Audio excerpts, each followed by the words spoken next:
bukan karena kebaikanku,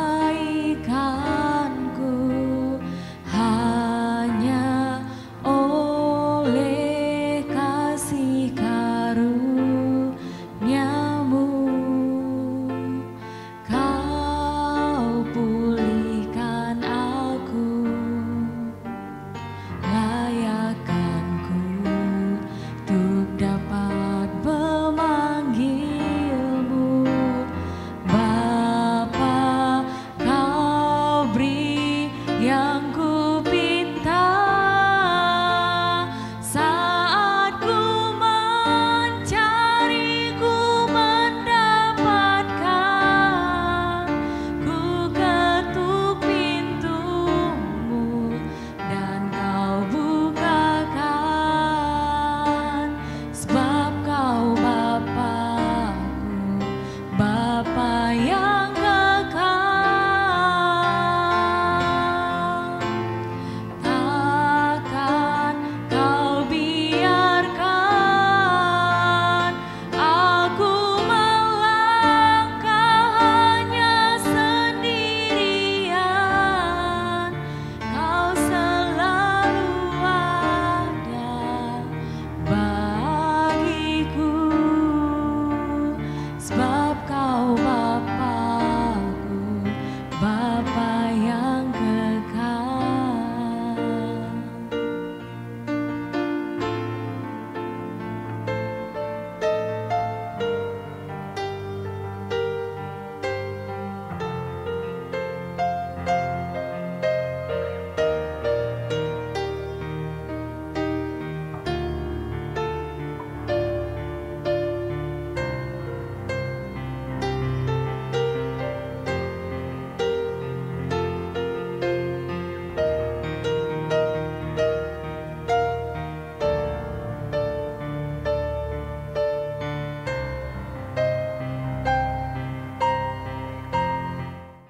Salam Bapak Ibu yang dikasihi Tuhan Yesus di mana saja berada.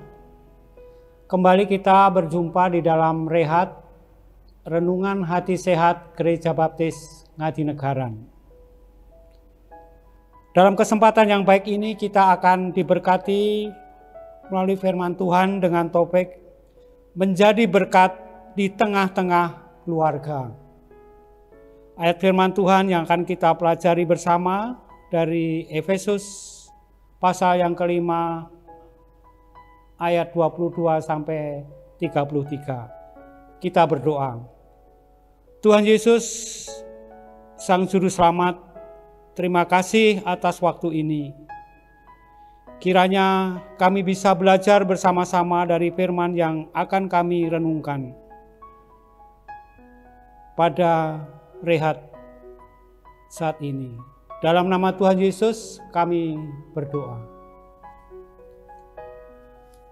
Bacaan dari Efesus pasal yang kelima ayat 22 sampai dengan 33. Hai istri, tunduklah kepada suamimu seperti kepada Tuhan.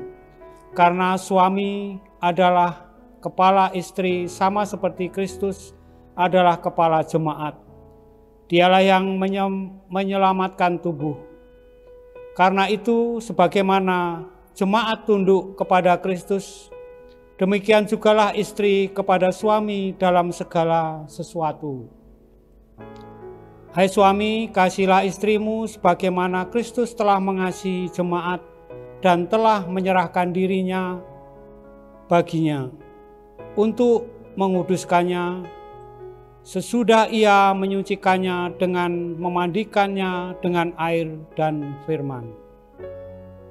Supaya dengan demikian ia menempatkan jemaat di hadapan dirinya dengan cemerlang, tanpa cacat atau kerut atau yang serupa itu, tetapi supaya jemaat kudus dan tidak bercela.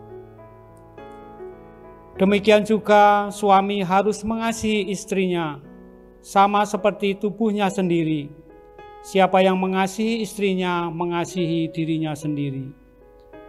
Sebab tidak pernah orang membenci tubuhnya sendiri, tetapi mengasuh dan merawatnya sama seperti Kristus terhadap jemaat. Karena kita adalah anggota tubuhnya. Sebab itu, laki-laki akan meninggalkan ayahnya dan ibunya dan bersatu dengan istrinya, sehingga keduanya itu menjadi satu daging.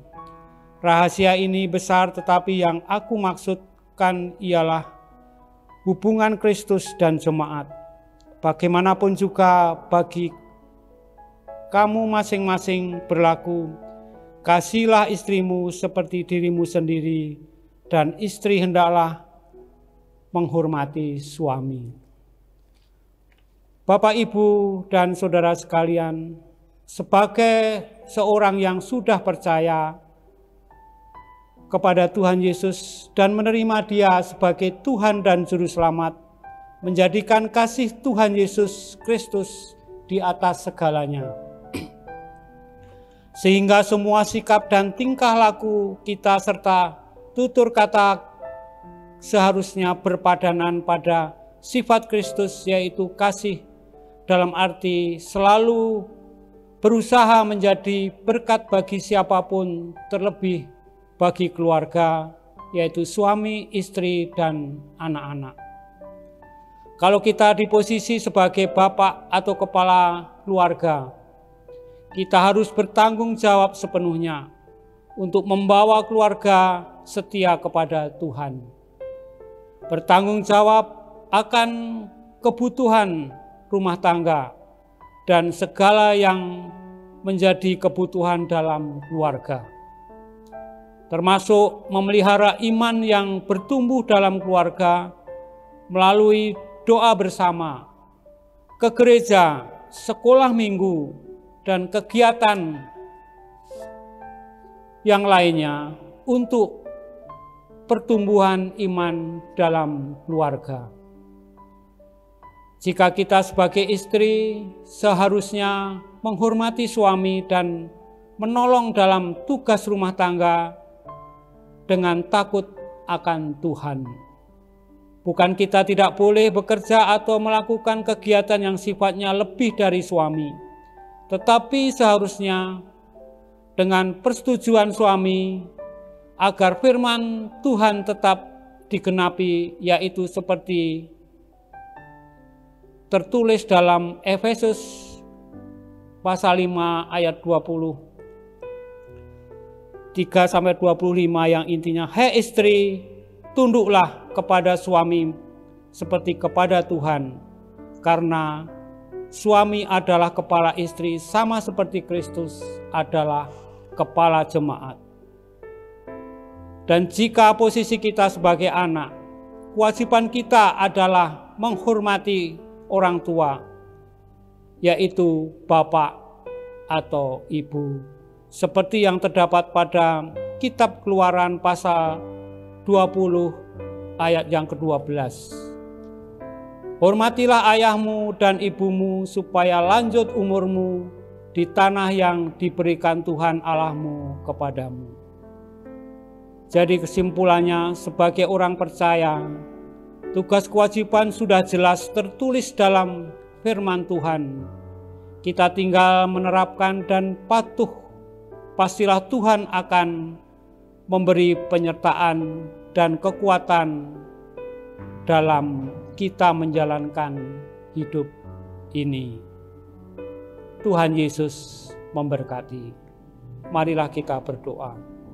Terima kasih Tuhan Yesus atas waktu yang sudah Tuhan berikan untuk merenungkan sebagian firman-Mu. Kiranya menjadi berkat bagi kita semua. Dalam nama Tuhan Yesus kami berdoa. Amin.